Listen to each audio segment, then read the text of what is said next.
The morning sun fell softly through the tall windows of Lincoln State University. Students were rushing through the halls, some carrying coffee, others whispering about their first calculus test of the semester. The sound of footsteps, laughter, and papers mixed in the air. But inside room 304, there was silence.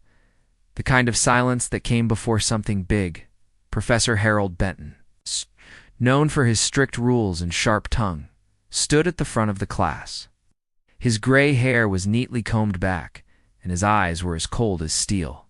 He was famous on campus not for kindness, but for humiliating students who dared to think they were smarter than him. To him, the classroom was a battlefield, and he was the general. That day, a new student sat in the last row, a young black man named Marcus Reed. He was quiet, polite, and seemed calm. He wore a simple black hoodie, his notebook open, his pencil ready. But there was something about him, a kind of focus that others didn't notice yet.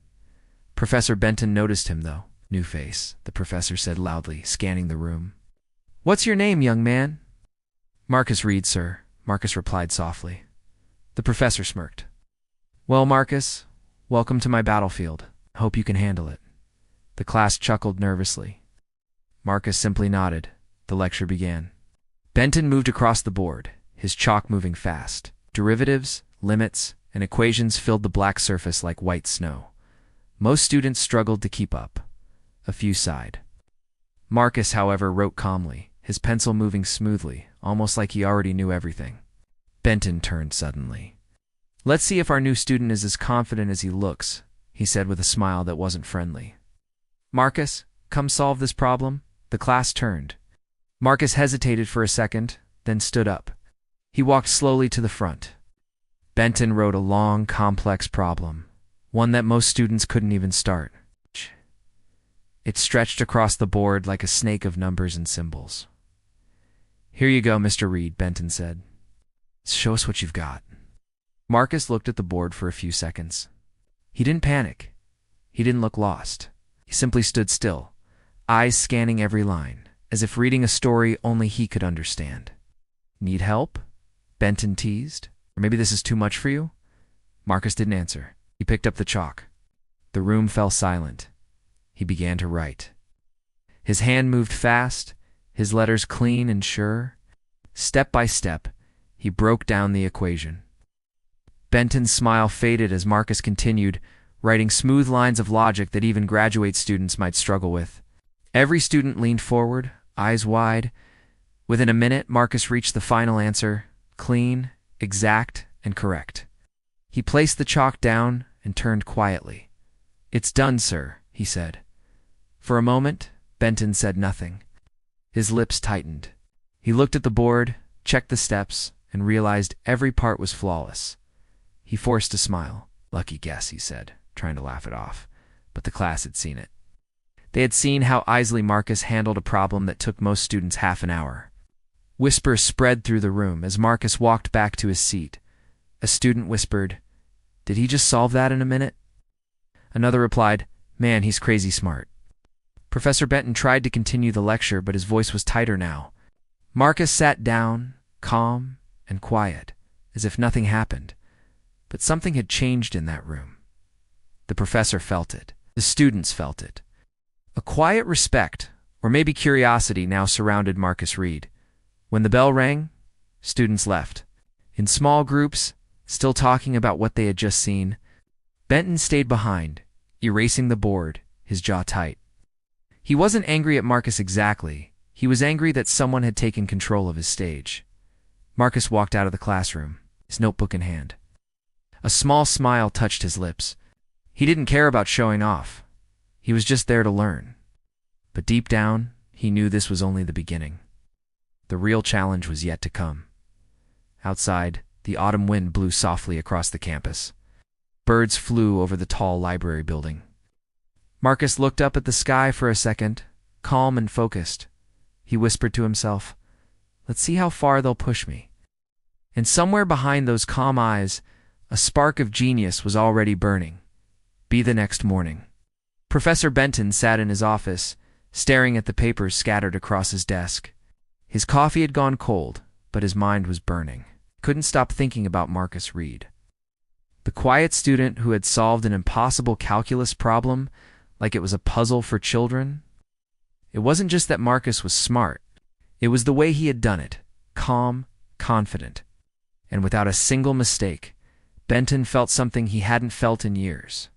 Challenge. For years, he had ruled his classroom like a king. Students feared his questions. No one ever made him look foolish. But Marcus had done it unintentionally, quietly, yet completely. Benton's pride couldn't let it go. He leaned back in his chair and smiled to himself. "Let's see how long you last, Mr. Reed," he whispered. By the afternoon, he had a plan. He would expose Marcus in front of everyone. It's not just in his class, but in the entire department. He'd invite other professors, graduate students, even the dean. He'd create a problem so hard that not even the top students could touch it. Marcus would try and fail, and Benton would have his authority back. That day's lecture was packed. Word had spread around campus about the new math prodigy. Students came early, filling every seat. Even those from other classes peeked in through the doorway. Marcus entered quietly, unaware of what was waiting for him. Sat in his usual spot, last row, near the window, and opened his notebook.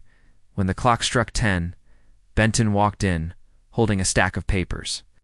"Good morning, everyone," he said loudly, his voice full of false cheer. "Today we're going to have a little exercise."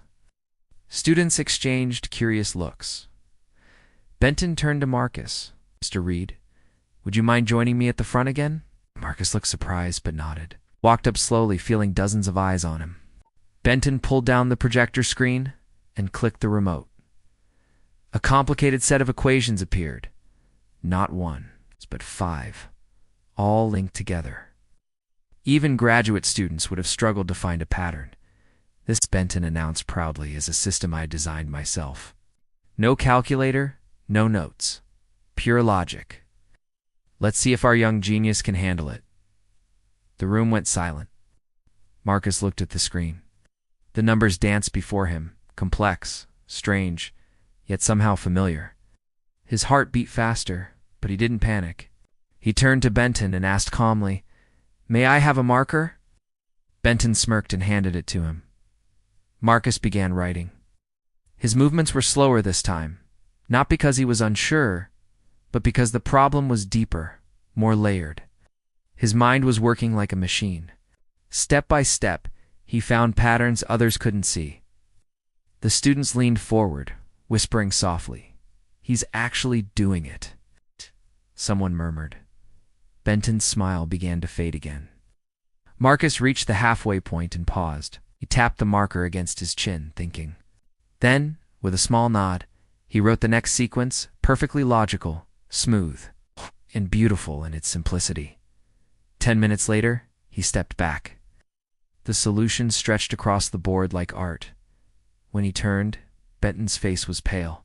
Marcus said softly, "That's the answer, sir. The system is balanced if x equals -√2 and the curve aligns with your constant." The room burst into quiet gasps. Even the older students were speechless.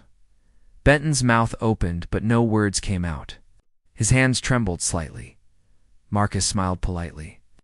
"Thank you for the challenge," he said, handing back the marker. The class exploded into applause. Phones came out, students recording. Someone shouted, "He beat the professor again." Benton forced a stiff smile, his pride breaking like glass. As Marcus walked back to his seat, one thought echoed in his mind. Why would a teacher want to see his student fail? But what Marcus didn't know was that Benton wasn't done. Behind that fake smile, the professor's mind was already turning again, darker this time, more personal. This wasn't just about math anymore. It was about ego. And Benton wasn't going to lose twice. Outside the classroom, storm was brewing, one that would test not just Marcus's mind, but his entire future. The university buzzed with excitement after the last class. Everywhere Marcus went, whispers followed him.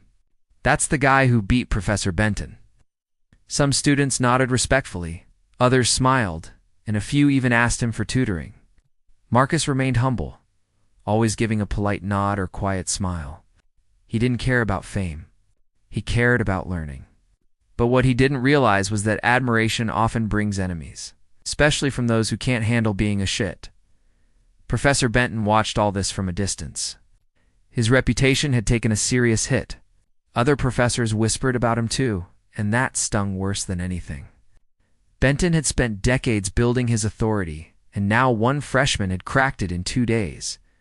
That night, sitting alone in his office, he stared at the glowing computer screen and typed something only he could see. Midterm, version B. Special revision, A. Cold smile formed on his face. "Let's see how the genius handles this," he muttered. He didn't just make it harder. He made it impossible. Equations that had no clear path, questions twisted with misleading data, and problems requiring advanced theories never taught in class. But here was the trick. Only Marcus's paper would have that version. The rest of the class would get the normal one. The day of the midterm arrived. The classroom felt tense. Desks were spaced apart, calculators banned, silence hanging heavy. Benton stood at the front, smiling calmly, as if nothing strange was about to happen. Marcus sat in the second row this time. His heart was steady. He had studied for hours every night, going over every concept. He believed he was ready. "All right, everyone," Benton said. "You have 90 minutes. Begin." Papers rustled. Pens started moving. Marcus glanced at the first question and froze. Something was wrong. The formulas looked different, more advanced than anything they'd covered. The next problem was worse. It used calculus not from this semester, but from graduate-level theory. A cold realization hit him. This test wasn't fair, but instead of panicking, Marcus took a deep breath. He looked at the clock. 85 minutes left. He could give up, or he could prove once again that brilliance isn't something anyone can bury. He began to write. His pencil moved carefully, mind working faster than ever. He couldn't solve every problem, but he could build patterns, simplify chaos, and find logic where none seemed to exist. Sweat rolled down his forehead. Other students were nearly done with half their test. But Marcus was still deep in question 3. Benton watched him from the front, pretending to grade papers. He expected to see Marcus crumble, but instead, he saw something else. Calm, determination, by minute. Marcus started unlocking the questions one by one. He didn't just calculate, he reasoned. He wrote notes in the margins, testing every possible outcome until things began to align. By the last 10 minutes, he reached the final problem, a monstrous equation designed to have no solution. But something caught his eye, a pattern in the constants. Benton had made a small error in the setup, one that could be flipped into a working formula. Marcus's eyes lit up. His pencil danced across the page. He didn't just answer it, he corrected it. When time was up, Marcus placed his paper on the desk. Benton collected it without expression. That night, Benton began grading. He flipped through Marcus's pages, frowning at first, then pausing, then slowly leaning back in disbelief. The student hadn't only survived his trap, he had solved most of it, and even found a flaw Benton himself hadn't noticed. For a long time, the professor just sat there, staring at the paper. It felt like a mirror reflecting his own arrogance. The next morning, Benton handed the tests back. "Good work," he said stiffly. Most students received average scores. Marcus's was the only one marked with a perfect 100, and a small note beneath it. "See me after class." The class ended, and Marcus stayed behind. Benton looked at him quietly. "You fixed my equation," he said softly. Marcus nodded. "It didn't seem right, sir. I just tried to balance it." Benton sighed. "You weren't supposed to be able to." Marcus tilted his head. "Then maybe it's time you expected more from your students." The words hung in the air like a quiet storm. Benton didn't answer. For the first time, he felt something unfamiliar toward Marcus. Not anger, not jealousy, but respect. Yet deep down, the story was far from over. The university had noticed Marcus read, and soon. Others far beyond the campus would 2 days pass quietly after the midterm. But the silence on campus was only on the surface. Beneath it, whispers about Marcus Reed had turned into stories that spread from classrooms to faculty lounges, finally to the dean's office.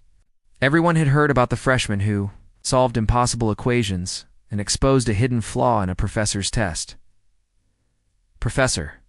Benton tried to act as if everything was normal. But deep inside, something had changed. He no longer saw Marcus as a student. He saw him as a mystery, a mind far beyond ordinary.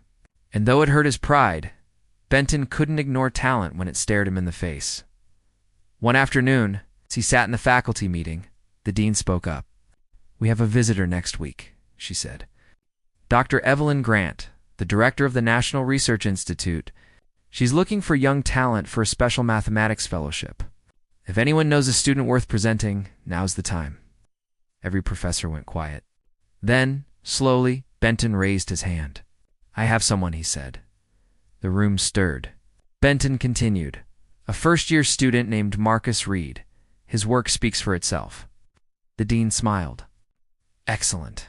Have him demonstrate his skills next week when Dr. Grant visits." That night, Benton couldn't sleep. For weeks, he had tried to break Marcus. Now, strangely, he found himself wanting to help him. It was confusing pride and respect battling in his chest. He opened Marcus's test again, reading through the answers. Every step was perfect. Every line clear. Benton whispered, "You deserve this." When the day came, the classroom was turned into a small stage. Cameras were set, professors filled the seats, and students gathered near the door, curious to see what would happen. Marcus didn't even know what he was walking into. He entered the room and froze for a second when he saw the crowd. "Sir?" he asked softly, glancing at Benton. "Today," Benton said with a small smile, "you'll show everyone what you showed me." At the center of the room sat Dr. Evelyn Grant, a tall woman with silver hair, sharp glasses, and a calm but commanding presence. She looked at Marcus thoughtfully. "So, you're the student who made Professor Benton rethink his equations?" she asked. Marcus smiled shyly. "I just solved what I could, ma'am." "Good," she said, standing up. "Then solve this." She wrote a long equation on the board, something pulled from advanced theoretical physics, filled with symbols Marcus had never seen before. The audience murmured, "It wasn't just difficult. It was nearly alien in complexity." Marcus stared at it. His brain processed every symbol, breaking the problem into pieces. He took a deep breath and began writing. First, silence. Then, the sound of chalk moving fast. Marcus's movements were precise, focused. He wasn't solving a problem. He was painting with logic. His steps were clear, his reasoning smooth and slowly. The impossible began to make sense. 20 minutes later, he placed the chalk down. Dr. Grant stood up, walked to the board, and examined it. She didn't speak for a long moment. Then, she smiled genuinely. "You didn't just solve it," she said. "You simplified it. This equation models gravitational distortion, and you found a shortcut we've never published publicly." "How did you?" Marcus interrupted softly. "The constants didn't balance, ma'am. I just made them fit." The room went silent. Then applause erupted. Students clapped, professors stood, and even Benton joined in this time, with pride in his eyes. Dr. Grant turned to Marcus. "You're coming with me," she said. "Our institute could use a mind like yours. You'll have access to technology and resources far beyond this campus." "What do you say?" Marcus blinked, shocked. I don't know what to say." "Say yes," Benton said quietly. "You've earned it." Marcus nodded slowly. "Then yes." Dr. Grant smiled. "Good. Welcome to the future, Mr. Reed." As the crowd cheered, Benton looked at Marcus one last time. The boy who had once challenged him was now stepping into greatness. But deep down, Benton knew something. This wasn't the end. Marcus Reed's story was only beginning, and the world wasn't ready for what his mind could do next. Outside, the wind picked up, rustling through the trees. Somewhere beyond the university, a new chapter was already waiting, one that would push Marcus's genius into realms no human had ever explored before. The silver doors of the National Research Institute slid open with a quiet hiss as Marcus Reed stepped inside. The air felt different, cooler, sharper, filled with a quiet hum of machines and distant voices. This wasn't a university anymore. It was a place where knowledge itself was alive. Dr. Evelyn Grant walked beside him, her heels clicking softly on the polished floor. "Welcome to the Institute of Minds, Marcus," she said. "Here we study what the world still calls impossible." Marcus looked around in awe. Transparent walls revealed labs filled with scientists, holographic equations floating midair, and robotic arms building models faster than the eye could follow. He saw data screens filled with alien symbols, equations that didn't belong to Earth's standard models of physics or math. "Are those human equations?" Marcus asked. Dr. Grant smiled slightly. "Not all of them. We've been studying patterns from deep space signals, strange mathematical sequences that repeat from distant galaxies. So far, no one's been able to decode them." Marcus's eyes widened. "And you want me to try?" Grant nodded. "You see patterns where others see noise. That's why you're here." They entered a quiet lab, circular in shape, with a single desk at the center. On the desk sat a tablet displaying glowing lines, symbols that looked like numbers but weren't. "This," she said, "is called the Orion sequence. It's been transmitted from space every 7 years. We believe it's a code. Maybe a message, maybe something else. We don't know yet." Marcus leaned closer, fascinated. The numbers seemed to dance in rhythm, forming patterns only his mind could follow. He didn't even realize he was whispering. It's like it's trying to balance itself. Dr. Grant tilted her head. "What do you see?" Marcus didn't answer. His eyes were locked on the screen. His brain was moving faster than words. It was like solving a living puzzle, one that reacted as he thought. The numbers began to shift, aligning differently. Dr. Grant's eyes widened.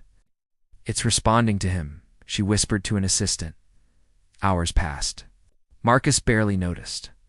He wrote down new sequences, rearranged the digits, and created structures that began forming visual models, spirals, geometric shapes, and waves that pulsed in patterns of light. Finally, Marcus leaned back, exhausted but smiling. "It's not random," he said. "It's energy. A blueprint for a system that converts gravity into power. Whoever sent this, they were engineers." Dr. Grant was silent. The air in the room seemed to thicken. "You solved the first layer in one day," she said slowly. "Teams have been working on that for years." Marcus looked confused. "It wasn't hard once it made sense. The math speaks. You just have to listen." She smiled faintly. "You have no idea what you've done, Marcus." Over the next few weeks, Marcus worked day and night. He wasn't just decoding numbers. He was unlocking something deeper. The Orion sequence began to form larger patterns, showing diagrams of objects, formulas for light-speed energy transfer, and something that looked like communication arrays every night as he stared at the glowing data. Marcus felt a strange connection, as if something or someone was aware of his progress. Once, he could have sworn he saw the numbers pulse like a heartbeat after each breakthrough. One night, the institute was silent except for the low hum of power. He stared at the screen, running simulations, when suddenly, the lights flickered. The Orion sequence rearranged itself, this time without him touching it. A new pattern appeared. Forming words, or something like words written in pure mathematical syntax, Marcus whispered the translation slowly, his voice trembling. "We see you." He froze. His heart pounded. He ran to the control panel, checking for interference, but there was none. The system wasn't hacked. The code had changed itself in direct response to him. When Dr. Grant arrived the next morning, Marcus showed her the screen. She stared at it for a long time, then whispered, "Marcus, I think you've made contact." The words hung in the air like electricity. Marcus felt both awe and fear. He realized this wasn't just math anymore. It was communication, a bridge between minds. And somehow, the universe had chosen him to open it. The world outside the National Research Institute went on as usual, but inside, everything had changed. After Marcus decoded the first message, "We see you," the atmosphere in the lab grew tense. What began as a mathematical study now felt like standing at the edge of something alive. "Dr. Evelyn?" Grant ordered complete silence about the discovery. The Orion sequence was locked behind multiple security levels. Only Marcus, Grant, and 2 senior researchers were allowed to view the data. "Until we understand who or what sent this," she said, "it stays between us." But Marcus couldn't sleep. Every night he replayed the symbols in his head. They weren't just numbers anymore. They pulsed like thoughts, like the heartbeat of something watching him. Sometimes, when he closed his eyes, he saw light patterns in his dreams, golden spirals forming in the dark. One night, he sat alone in the lab again, the monitors glowing blue. The Orion sequence flashed faintly, like it was waiting. He hesitated, then typed a reply in mathematical syntax. "We see you too. Who are you?" The instant he pressed enter, every light in the room dimmed. The screens flickered. A low vibration filled the air, gentle at first, then stronger, like the room itself was humming. "System overload," he muttered, checking the circuits, but nothing was wrong. The code began rearranging itself faster than before, symbols shifting into rapid motion. Marcus's pulse quickened. "This isn't just data," he whispered. "It's reacting." Suddenly the words appeared again, this time clearer. "We are the architects." "Your world is late." Marcus froze. His chair rolled back slightly as he stared at the screen. Late? Late for what? He quickly began decoding, writing translations by hand. The more he analyzed, the more he realized the Orion sequence wasn't just communication. It was instruction, a kind of message designed to teach, to guide, or maybe to prepare. By the time Dr. Grant arrived that morning, Marcus hadn't slept. "Dr. Grant," he said, his voice shaking. "The code talks about energy fields, spatial locks, something called the awakening." She frowned. "Show me." As the two of them examined the patterns, the screen suddenly displayed a visual sequence, a star map. Dots of light connected into spirals, leading to a single glowing point. Coordinates. Grant leaned closer. "That's not anywhere on our solar chart." Marcus nodded slowly. "It's outside the Milky Way." Her face went pale. "Marcus, you need to stop here." "We don't know what you're activating," but it was too late. The system began transmitting on its own, a signal beam firing upward through the Institute's satellite array. Straight into the night sky. "Shut it down," Grant shouted. Technicians rushed in, trying to cut power, but the system wouldn't respond. Every command failed. The transmission glowed brighter, almost alive. Then, without warning, everything went dark. For 5 long seconds, the entire building lost power. When the lights flickered back, the data screens were blank, every file wiped clean. The Orion sequence was gone. Grant stared in shock. "It deleted itself," Marcus whispered. "Or it moved." Later that night, Marcus stood outside the Institute, looking at the stars. He couldn't shake the feeling that something was now looking back. His phone buzzed, an unknown number. The message read, "Do not trust them. The architects are not what they seem." Marcus's blood ran cold. He showed it to Dr. Grant, but when she tried to trace the number, it vanished. Days later, strange reports began surfacing worldwide, faint energy pulses picked up by deep space observatories. The same pattern Marcus's had decoded appeared in multiple locations. Governments started calling. Satellites caught brief flashes in the upper atmosphere. Like light trying to write messages across the sky, Grant looked at Marcus one evening and said quietly, "You started something the world isn't ready for." Marcus replied softly. "They reached out first. Maybe they were always waiting for someone who could listen." In the corner of the lab, one of the dormant monitors flickered back to life. A single line of text appeared, glowing faintly. "Phase 2 initiated." Grant's eyes widened. "Marcus, what have we done?" Outside, thunder rumbled, though the sky was clear. Somewhere deep in the universe, something ancient and awake had just turned its attention toward Earth.